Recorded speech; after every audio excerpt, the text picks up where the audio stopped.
రెండో పెళ్లి చూపులకి వెళ్ళాడు. ఈమెకి యూట్యూబ్ ఛానల్ లేదు కానీ ఇన్స్టాగ్రామ్లో రీల్స్ చేస్తుందట. కాబట్టి పెళ్లిలో ఒక 100 రీల్స్ చేయడానికి స్క్రిప్ట్లు రెడీ చేసి పెట్టుకుందట.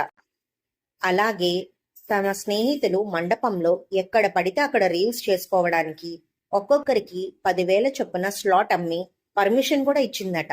అంతేకాకుండా పెళ్ళయ్యాక తను రీల్స్ చేసుకోవడానికి ఎవరూ అభ్యంతరం చెప్పకూడదని, దాంతో పాటు కాముడు కూడా రోజు 2 గంటల సమయం కేటాయించి తనతో పాటు రీల్స్ లో నటించాలి అని కండిషన్లు పెట్టింది. అందులో రొమాంటిక్ రీల్స్ కి వ్యూస్ ఎక్కువ కాబట్టి అలాంటివి కూడా చేయాల్సి వస్తుందని, వాటిని చూసి సహజంగా స్నేహితులు బంధువులు అవాక్కవుతారు కాబట్టి వాళ్ళని నువ్వే మేనేజ్ చేయాలని కూడా చెవిలో చెప్పింది. దాంతో వెళ్ళిన దారినే తిన్నగా ఇంటికి వచ్చారు.